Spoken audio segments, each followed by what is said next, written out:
Federal Drive is presented by GEHA, Government Employees Health Association, proudly providing health and dental benefits to federal employees and their families. Visit GEHA.com. The Department of Government Efficiency hasn't quite arrived yet, but many agencies try to optimize costs already. A case in point, the Office of Personnel Management.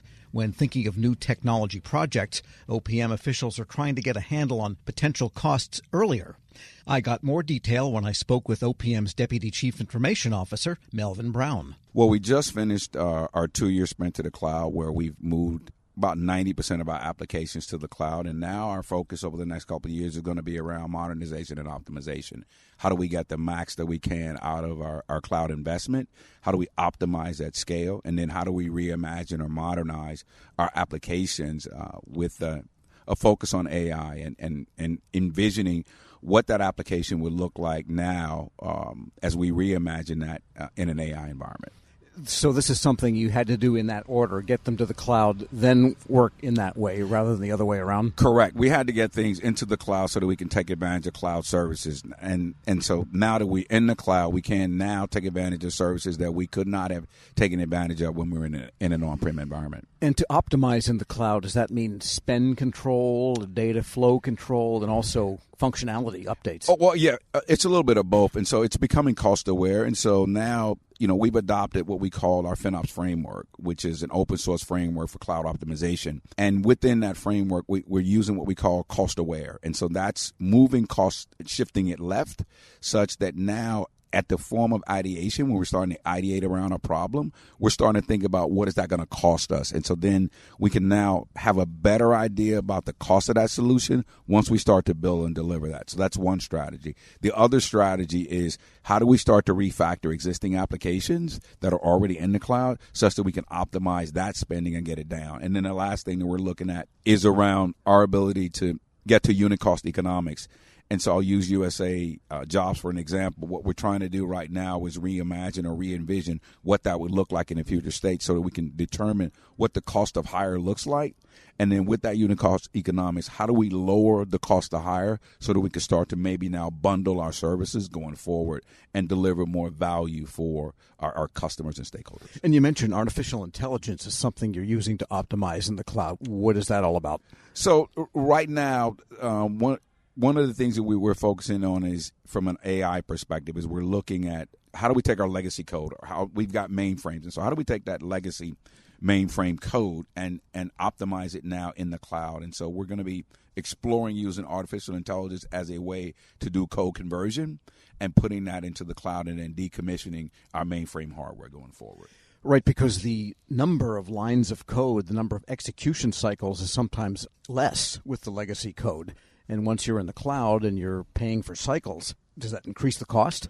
Well, we know one thing's for certain. It's going to decrease the cost around just the hardware itself. What we're still trying to figure out is, one, what does that optimization look like? Getting rid of code that hasn't been used in years. And so taking away the dead code and getting down to just the core code and code functionality that's going to be used to deliver that business application.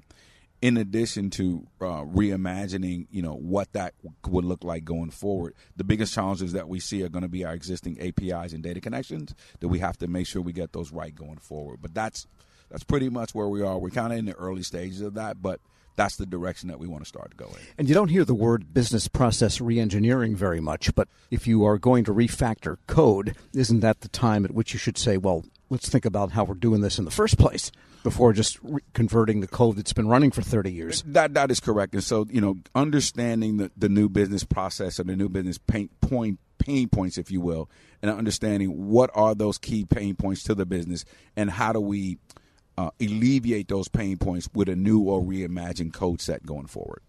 All right. We're speaking with Melvin Brown. He's the Deputy CIO at the Office of Personnel Management. And you have also been dealing in the low-code, no-code zone, which is actually low coding, no coding, because code is always produced.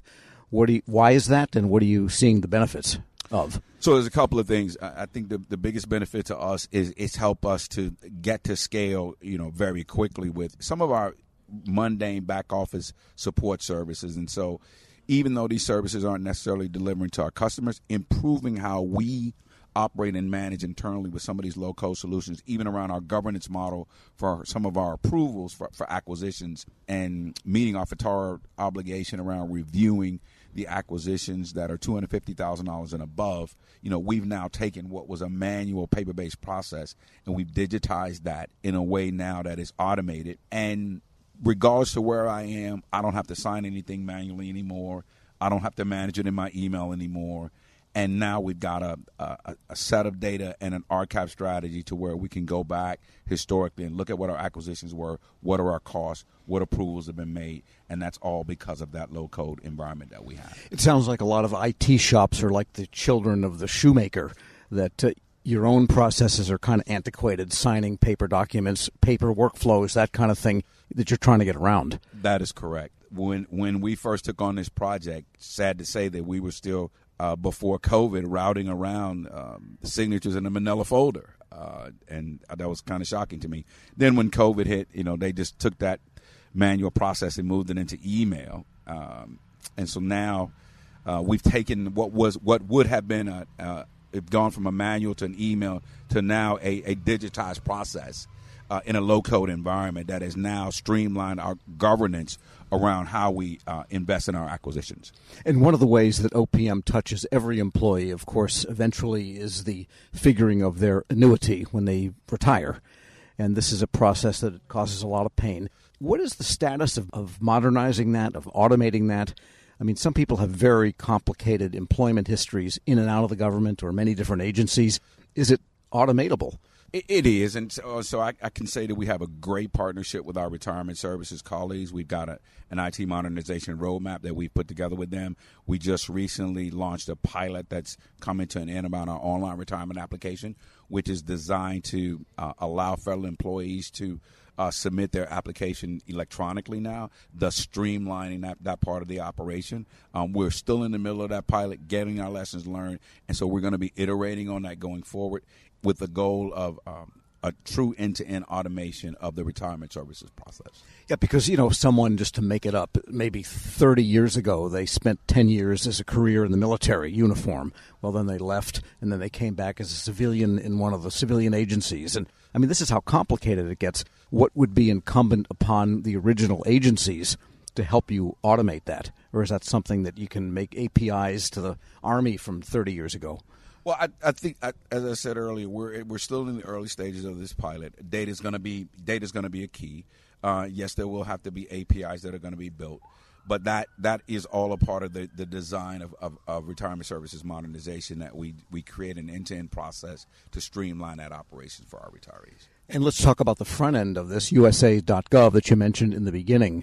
I haven't looked at it in a couple of years, but it can be a challenging website. CX front, what's going on there? We are recently working on launch what is going to be. We just recently launched our our One OPM, which is our new intranet. We got approval from the TMF board to redesign an OPM.gov site. So OPM.gov coming soon. And so Technology Modernization Fund money. That is correct. We used Technology Modernization funding about a couple of years ago now to redo and relook at how we do OPM.gov, and so that's going to be coming soon. And you're also doing a few things on the talent front. Absolutely. I mean, one of our major initiatives was around our intern program. I mean, when we took over, our average age of employees was somewhere around 50, the mid 50s, and now we've gotten that down to below 50, and we've done that through our early career talent strategies around our intern program. And so we've been able to successfully, our first year we brought in about 18 interns, and we've been able to convert just about half of them now to federal service. One of the focuses that we want to try to partner with our HR colleagues around is extending that now to high schoolers. And so we want to start to get that talent even earlier, so that we start to continue to build a pipeline of talent coming in. How long have you been a federal employee? A little over 30 years now. So you're going to be looking at that annuitant piece someday, but you got a few years to go. I've got a few years to go. Even though I'm eligible to go, I can go today if I need to. But right now, the job's not done. We've still got a lot of work to do, and I want to see it through. Melvin Brown, Deputy Chief Information Officer at the Office of Personnel Management. We'll post this interview at federalnewsnetwork.com/Federal Drive. Subscribe to the Federal Drive wherever you get your podcasts.